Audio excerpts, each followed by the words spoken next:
Thank you. Oh, that's a high volume. Yeah, unfortunately, that has to be enough about me for now.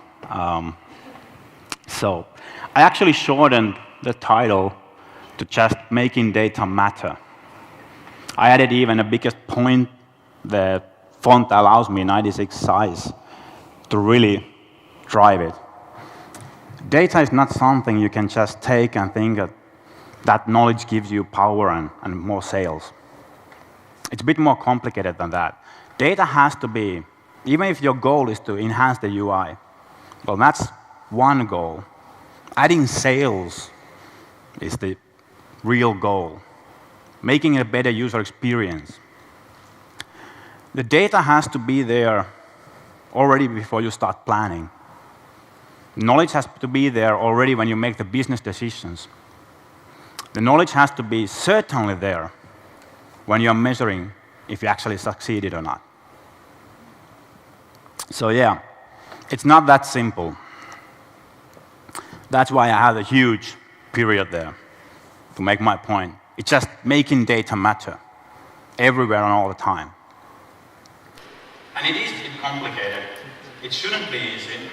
And that's why I have a couple steps in forward, because of course, not you, our dear customers, but from our other colleagues in other consulting companies have told me that there are many solutions to gather data. Some of them are free, some of them are really cheap and easy to use. Even spawned this term called plug-and-play analytics. Why is it that easy, and why people have the idea that with that kind of data and knowledge, we can just increase sales? That's it. See what I did there? I used data and knowledge as a synonym. Really not that case. Data doesn't improve your UI. Data doesn't improve your sales. Knowledge does. So unfortunately, because of miscommunication or misconcept of this plug-and-play approach, I've heard from other companies that sometimes after the first weeks or months, the first meeting with our client about progress can be pretty much summarized with this. And then our project managers are like, yeah.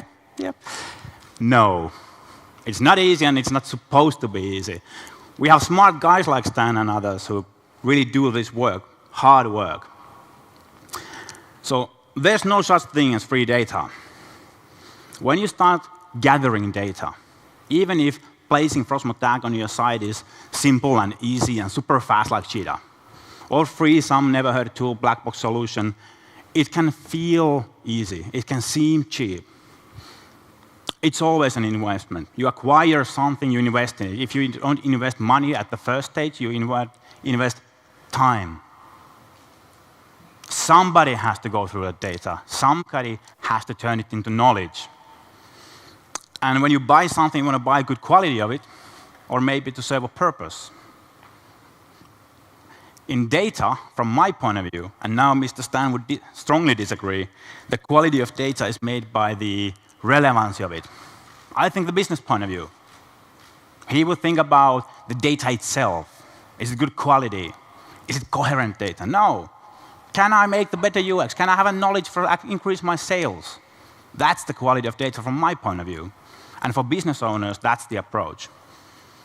Then you do the investment, you pick whatever tool, and then you think about, yes, the data, omni-channel, everything we can gather on your desktop, on your laptop, in your phone, 24/7, in a shower and bungee jumping, can check the statistics, and now you know everything. And this is the idea you have. Multiple screens, pouring in the data, everything they do, whatever they do. No. So we can track practically anything and everything you do on a site. Technology doesn't limit that. Laws and regulations do. European Union is really strongly watching over this kind of development at the moment. And the amount of data is really no compensation to the value or correlation to the value. Maybe in some science, astrophysics, the amount can tell us something, how much we can gather data, but that's not. And we've been saying a couple times about big data, so I could spend the rest of the time talking about that, but I'm just going to refer to a really good source, one of my favorite sources. You can find it on LinkedIn and Bloomberg site. It's free. There's articles and there's even a book about it.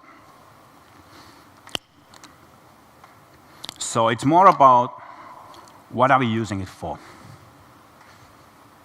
We've been talking about personalization. Good. Do you think personalization is a goal? It's that tool.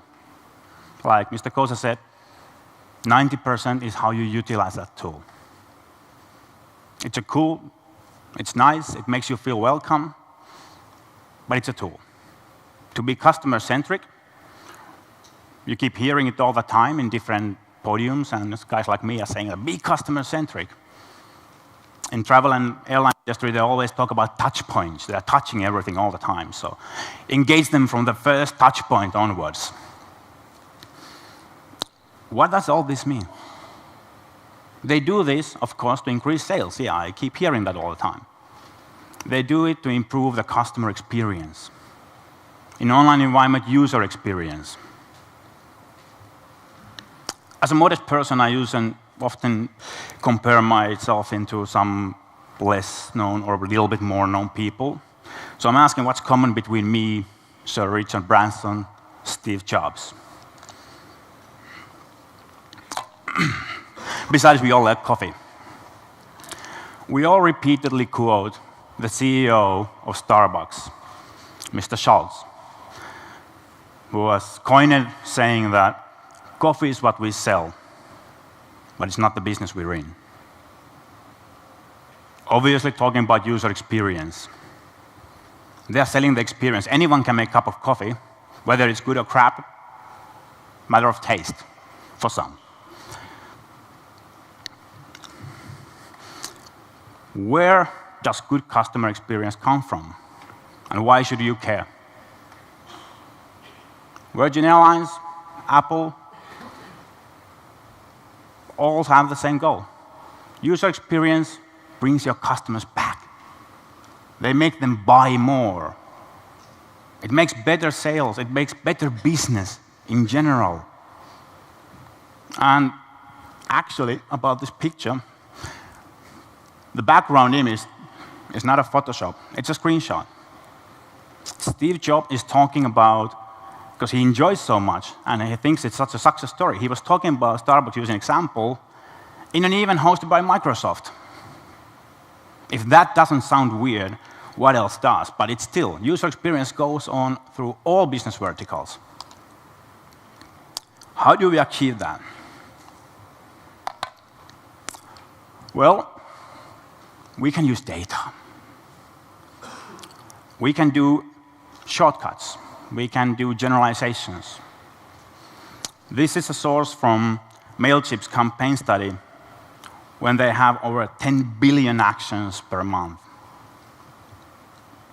You are a night shift nurse, you are a lawyer in Egypt, they know a little bit about your personal, professional, localized career. So if you summarize all the data and you just make a quick call, you can see that there's no difference. Do I have a laser? Yes, I have a laser. There's no difference so much in the weekdays, and the weekend goes down. If you think about all business verticals, whether it's banking, industry, travel, retail, consumer services, gaming. But then we start digging some meaning from that data. Well, we have Norwegian, Egyptian, and Spanish cultural ideas. And we can say that, hey, Norwegian guys, they really stay up late. And this is actually not just staying up late, but actually interacting with the consumer services. So, and the Norwegian girl is smiling. Yeah, we party on. And then we have professions. If your target audience is lawyers or bartenders, you pretty much have to think how you sell. You have to know your audience. You have to find your customers from the data. And I'm not talking data mining. I'm talking about your own expertise, the tacit knowledge you already have. We are not telling you how to know your business. You are telling us about your business. If I would want to target like Egyptian lawyers, I would be aiming something really cool between 8 and 9 in the morning. Norwegian bartenders, way beyond 1 p.m. And they even had a nice speaking purchases in weekend mornings. I can guarantee you, if you're going to target a director of Finnish software company in weekend mornings, you're not going to make a sale, possibly because of Norwegian bartenders. Let's make more practical approach. Anonymized data, but maybe you recognize the look and feel. This is from Frosmo. It's somewhat meaningless like this, because it's out of context. A lot of data, out of context. Two completely different business areas and business verticals. It makes more sense when I tell you about what the raised spikes are. They are Mondays. If you think about the generalization here, it doesn't really look like that. There's actually just one exception in 2 months. Here are the dates. You can see this material later, but the dates are the same. 2 months, 60 days, and only one spike. This is related directly to sales. Same data, same analysis, same results. Is the meaning same? Can we sell the same? No. The first one, or actually not, other one, is from media company, providing information. So what can you find about those customers? If you are selling a portal of information, offering content of information, and you see a certain spike Monday mornings, every week mornings especially, but especially Monday mornings, would it be so hard to imagine that you can actually pinpoint who they are? Combining to other data I can show, we know that they are actually professionals. We know what specific data they look into. I can tell their profession. I know why they are here to look at that data. They are preparing for the week. They need this information to the rest of the week for their business. These kind of users are more likely to pay for that information. Target them. There's another spike in the afternoon about 7 p.m., but that's just people skimming by, maybe checking the headlines or updates. They don't pay to get the actual content. What about the other one? Similar data.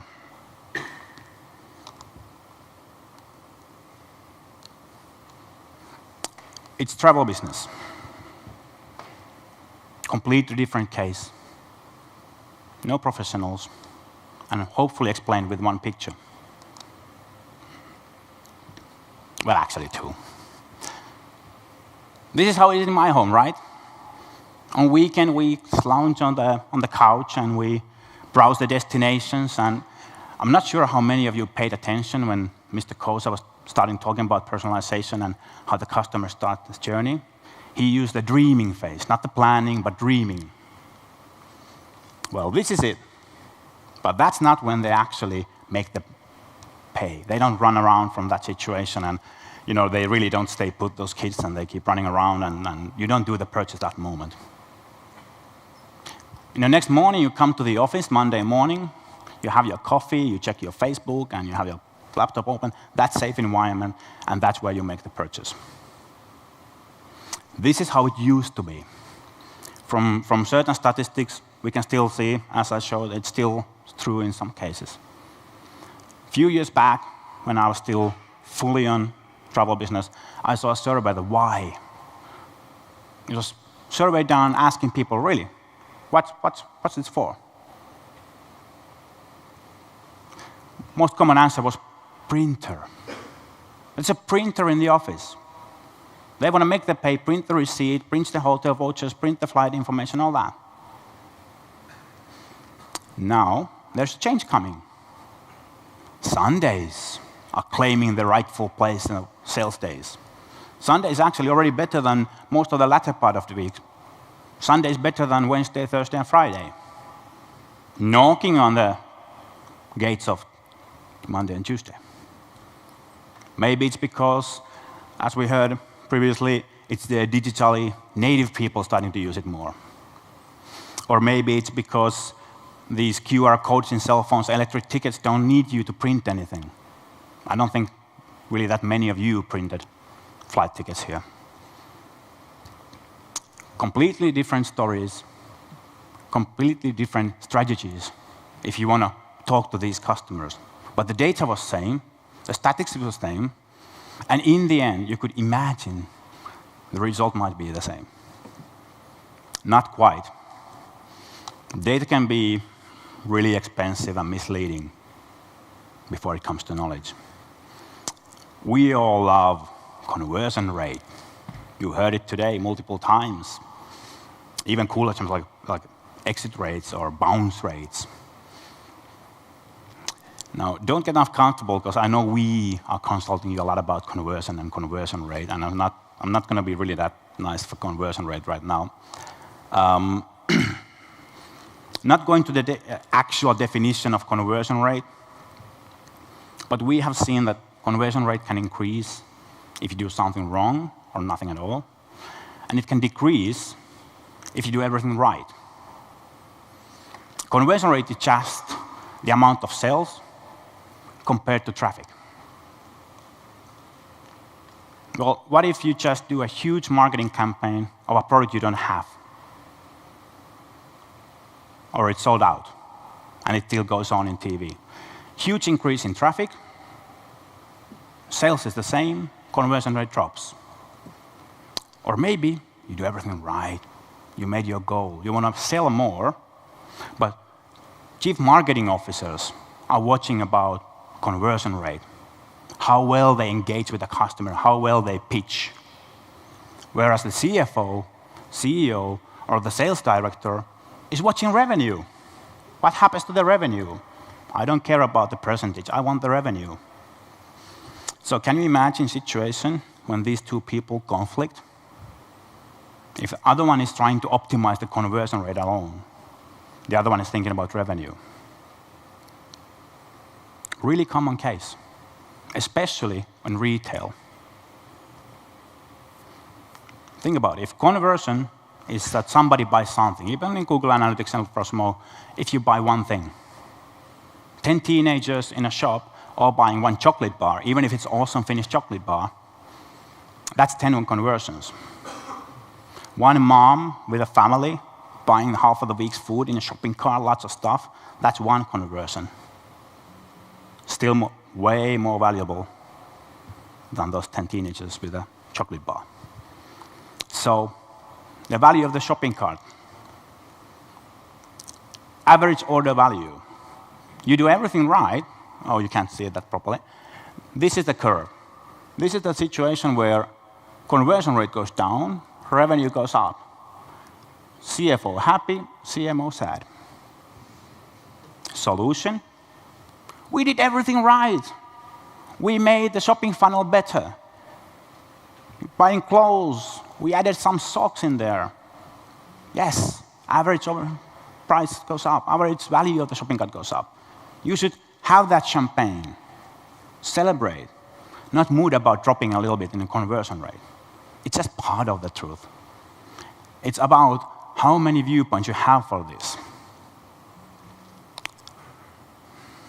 Another case. You haven't seen this information on your way here. A couple weeks ago, I was visiting an electronic shop, not Polish one, Finnish one, not our customer. And they offered me accessories to Samsung Galaxy Note 7. I don't even have that. I'm an iPhone Mac guy. Why? This has just been in Finnish news that even Finnair was banning this use. Even calling to the audience that before takeoff that, hey, if you have this, give it to us. We put it in a vault. We drop it on the ground when we're high enough. So it was popular for a while. Nothing to do with sales. Multiple point of views. Don't get blinded by one status, one measure. That's why you're paying us for, to actually give you some knowledge about of the data. So, summing up, better user experience leads to better business. Sure. What does data do then? It gives you speed. It saves time. It gives you speed because you don't have to try all that things based on your feelings, visions, guesses. At least we can cut down the things we know already from data and customer behavior. This doesn't sell, this doesn't work, they hate this. And insight. Insight is, data is not something you can use as knowledge, but knowledge, and your knowledge, our knowledge, that's insight. That's a tool you can use to improve your business. So the proper use of data, and this last slide should also always be the one that makes you remember. The proper use of data, whether it goes to improve user experience or sales, it gives you data and a hell of a lot of knowledge. A lot of knowledge. This is what data can properly be used for. Thank you.